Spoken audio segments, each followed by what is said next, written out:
अस्सलाम वालेकुम 10th class. आज का जो आपका टॉपिक है वो एक प्रोग्राम है जो कि बेसिकली आईटी सीरीज़ की किताब में प्रोग्राम नंबर 2.8 है, सेकंड चैप्टर में से। ये प्रोग्राम है कि आप दो वेरिएबल्स लें और उन वेरिएबल्स की वैल्यू को स्वैप आउट कर दें। ये जो लफ्ज़ स्वैप है, इस स्वैप का कंसेप्ट समझने के लिए हमें कुछ बातों का समझना बहुत ज़रूरी है, जिसमें सबसे पहली बात है कि स्वैपिंग होती क्या है। स्वैपिंग ये होती है कि एक वेरिएबल की वैल्यू दूसरे वेरिएबल को मिल जाना। ठीक है, लेट्स सपोज हमारे पास एक वेरिएबल है a और उसकी वैल्यू है 5 और b की वैल्यू है 3। Let's suppose we have two variables having a value 5 and 3। We have to swap it. How to swap it, यानी b की जो वैल्यू 3 है वो a को मिल जाए और जो a की वैल्यू 5 है वो b को मिल जाए। इन शॉर्ट, स्वैपिंग के बाद a को 3 हो जाना चाहिए और b को 5 हो जाना चाहिए। और हमने यही काम आपको हमें करके दिखाना है कि कोई ऐसा मेथड हो जिसमें एक वेरिएबल की वैल्यू दूसरे को मिल जाए और दूसरे वेरिएबल की वैल्यू पहले मिल जाए। एक तो ये बात होगी कि स्वैपिंग होता क्या है। दूसरा, इसमें जो एम कंसेप्ट समझने के लिए है वो ये है कि हमें इक्वल एंड इक्वल्स में फ़र्क पता होना चाहिए। As we know that equal is known as assignment operator. Assignment मतलब वैल्यू को असाइन करना, और double equals mean equal operator. Double equals C language के अंदर दो वेरिएबल्स की इक्वलिटी चेक करने के लिए इस्तेमाल होते हैं। ठीक है, और जो असाइनमेंट ऑपरेटर है वो आपके पास वैल्यू को असाइन करने के लिए इस्तेमाल होता है। अगर मैं यहाँ पे एक वेरिएबल लूँ और उसका नाम रख दूँ स्कोर, और स्कोर इज इक्वल टू 50 करके सेमी कॉलन लगा दूँ, डेट्स मीन कि 50 जो है वो स्कोर को असाइन हो गया है। स्कोर की एरिया टाइप इंटीजर रख लें। अच्छा, अब ये बात मैंने आपको समझाने का मकसद क्या है कि हमें ये बात पता होना चाहिए कि वेरिएबल के अंदर जो असाइनमेंट ऑपरेटर है वो हमेशा राइट टू लेफ्ट असाइन करता है। कैसे असाइन करता है? राइट टू लेफ्ट, यानी जो राइट साइड पे वैल्यू होती है वो लेफ्ट साइड को असाइन होती है। जब हम सिंपल वेरिएबल के रूल्स पढ़ते हैं तो हम ये बात पढ़ते हैं कि इक्वल के लेफ्ट साइड पे हमेशा वेरिएबल का नाम आना चाहिए और इक्वल के राइट साइड पे वैल्यू भी आ सकता है, कांस्टेंट भी आ सकता है और कोई एक्सप्रेशन भी आ सकता है, लेकिन इट इज़ मस्ट कि हमेशा उसके लेफ्ट साइड पे क्या आना चाहिए? वेरिएबल का नाम ही आना चाहिए। ठीक, अब ये बात मैंने आपको क्यों समझाई कि अब मैं यहाँ पे दो वेरिएबल्स ले रही हूँ।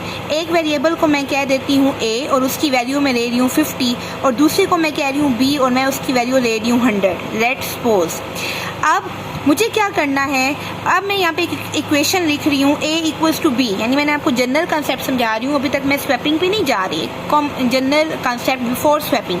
a इक्वल्स टू b, हमें ये बात पता है कि लेफ्ट साइड पे वेरिएबल ही होना चाहिए, लेकिन राइट साइड पे वेरिएबल भी हो सकता है, राइट साइड पे कोई भी चीज़ हो सकती है। मैंने a इक्वल्स टू b लिखा तो इसका रुख क्या होता है कि राइट साइड की वैल्यू हमेशा लेफ्ट साइड को मिलती है। राइट साइड की वैल्यू हमेशा लेफ्ट साइड को मिलती है।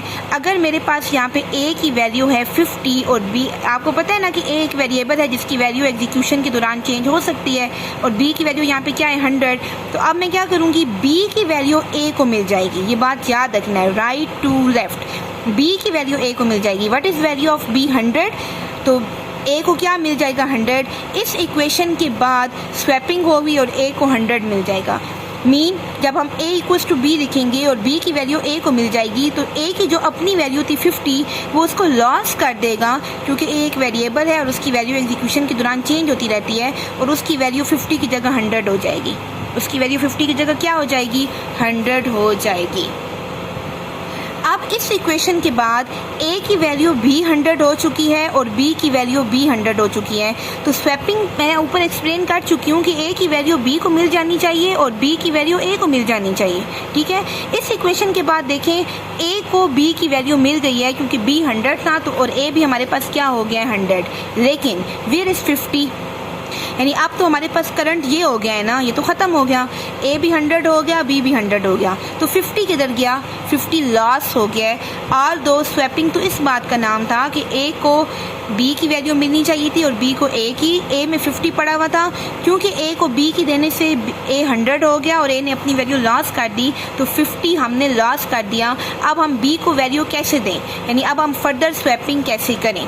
ठीक है, सो बेसिकली इसीलिए हम यहाँ पे जो स्वैपिंग का प्रोग्राम होता है वो हम थर्ड वेरिएबल के थ्रू करते हैं। वो थर्ड वेरिएबल को हम यहाँ पे टेम्परेरी वेरिएबल कहते हैं, और उस टेम्परेरी वेरिएबल का मकसद ही यही होता है कि टेम्परेरी वेरिएबल में वो वैल्यू रखी जाती है जो कि लॉस हो जाती है। यानी वेरिएबल्स को वैल्यू देने से पहले, एक वेरिएबल की वैल्यू दूसरे वेरिएबल को देने से पहले उस वेरिएबल की वैल्यू किसी तीसरे वेरिएबल में सेव कर लें ताकि वो लॉस ना हो। कि आप मेरी जो बात है इसको रिपीट पे बार बार सुनेंगे तो आपको चीज़ें क्लियर हो जाएंगी। Now we move to word swapping program. तो ऊपर हमें पता है कि हम हेडर फाइल्स लिख रहे हैं। यहाँ पे मैंने हाफ स्वैपिंग का प्रोग्राम लिख लिया है। सबसे पहले हम यहाँ पे क्या मेंशन करते होते हैं, हेडर फाइल्स। हेडर फाइल मैंने मेंशन कर दी studio.h, नीचे मेन फंक्शन शुरू कर दिया। हमें पता है कि एक्चुअल एग्जीक्यूशन मेन फंक्शन से स्टार्ट होती है। उसके बाद हमने दो वेरिएबल ले लिए, a और b। a को मैंने 2 दे दिया, b को 3 दे दिया। अब होगा क्या, यानी होना क्या चाहिए, मेरी रिक्वायर्ड आउटपुट क्या है। मेरी आउटपुट ये होनी चाहिए कि a को 3 मिल जाए और b को 2 मिल जाए क्या कहते हैं स्वैपिंग के बाद। ठीक है, अभी a को 2 है, b 3, और मैं कहती हूँ कि स्वैपिंग के बाद a 3 हो जाए और b 2 हो जाए। यहाँ पे मैंने एक तीसरा वेरिएबल ले दिया है जिसका नाम मैंने टेम्प रख लिया है। That is basically known as temporary variable. यानी वेरिएबल का नाम आप कुछ भी रख सकते हैं और आपको पता है कि वेरिएबल का नाम मीनिंगफुल होना चाहिए, सो मैंने वेरिएबल का नाम टेम्प रख लिया। Print F value and a and b before swapping. यानी जब मैं ये लिखूंगी तो हमारे पास यहाँ पे क्या आ जाएगा, value of a and b before swapping. Before swapping इसलिए बताना ज़रूरी है कि हमें पता हो कि स्वैपिंग से पहले क्या थी। परसेंटेज डी a को मिलेगा, a में 2 पड़ा है 2 प्रिंट हो जाएगा, और दूसरा परसेंटेज डी b को मिलेगा और b में 3 प्रिंट हो जाएगा। अगर आपको प्रिंट एफ की वर्किंग समझनी है तो मैंने उसका भी लेक्चर ऑलरेडी अपलोड किया हुआ है। ओके, नेक्स्ट नाउ हमने क्या करना है, a की वैल्यू b को दे देनी है और b की वैल्यू a को दे देनी है। यानी हमें बेसिकली स्वैपिंग परफॉर्म करनी है। अब यहाँ पे मैं लिखूंगी 3 लाइंस और उन्हीं 3 लाइंस को समझना है और वही स्वैपिंग का बेसिकली कोड है। मैंने लिखा है temp is equals to a is equals to b and b equals to temp. अब इन तीनों लाइनों को आप बारी बारी समझते जाएं। सबसे पहले मैंने लिखा temp equals to a।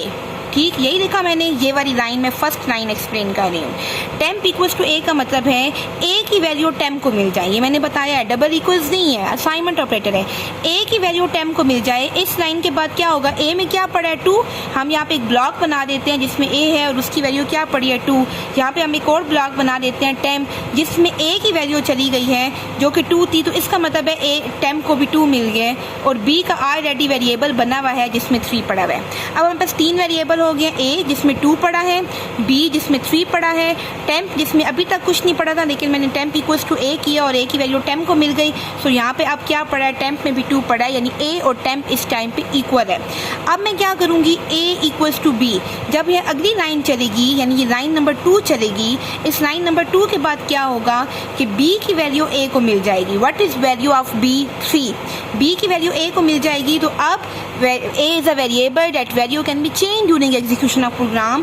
So a की वैल्यू 3 हो जाएगी, a की वैल्यू भी 3 हो जाएगी और b की वैल्यू भी 3 है ऑलरेडी। अब देखिए यहाँ टेम्प क्यों ज़रूरी था कि इस इक्वेशन के बाद a 3 हो गया और b 3 हो गया है। a 2 था, a को 3 होना चाहिए ना, स्वैपिंग होनी चाहिए थी। स्वैपिंग के बाद a 3 हो गया, लेकिन देखिए 2 किधर गया, 2 हमने b को देना था। अगर हम टेम्परेरी में 2 को सेव नहीं करेंगे तो 2 लॉस हो जाएगा और हम b को स्वैप वैल्यू नहीं दे पाएंगे।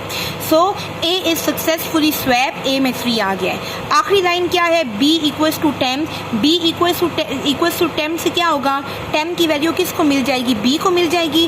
टेम्प में क्या पड़ा हुआ है, देखिए टेम्प में पड़ा हुआ है 2, टेम्प में 2 पड़ा हुआ है, टेम्प b को मिलेगा और b की वैल्यू क्या हो जाएगी 2। और at the end after swapping a 3 हो जाएगा और b 2 हो जाएगा। ये वैल्यू आपके पास एक्सचेंज हो चुकी है। ठीक, एट द एंड हम इसको प्रिंट एफ करेंगे। मैंने लिखा values of a and b after swapping, क्योंकि मुझे a एंड b दोनों को प्रिंट करना है। तो परसेंटेज डी पहला परसेंटेज डी a को मिलेगा। Why we take percentage D, because these 2 are integer variables. And दूसरा परसेंटेज डी किसको मिलेगा, b को। और हमारे पास आउटपुट क्या आ जाएगी, values of a and b after swapping, जो कि a 3 हो चुका था और b हमारे पास 2 हो चुका है। ये वैसे मैंने एक ब्लॉक आपको समझाने के लिए लिखा है कि बिफोर स्वैपिंग हमारे पास a 2 था और b 3 था, आफ्टर स्वैपिंग हमारे पास a 3 हो चुका है और B 2 हो चुका है। बस वो जो 3 लाइंस हैं, ये 3 लाइंस आपको आनी चाहिए, या यही 3 लाइंस आपके पास मेन कोड है। temp is equal to A is equal to B and B is equal to temp। इसी को आपने अगेन एंड अगेन समझने की कोशिश करनी है, ठीक। और अगर आपको इस कोड में कोई भी एम्बिग्यूटी है या आपको कोई भी चीज़ समझ नहीं आती या आपका कोई इससे रिलेटेड कोई प्रीवियस कंसेप्ट जो कि अभी तक आपका क्लियर नहीं है, तो आप मुझे ज़रूर कमेंट्स में बताएं ताकि मैं आपकी एम्बिग्यूटी को क्लियर कर सकूं।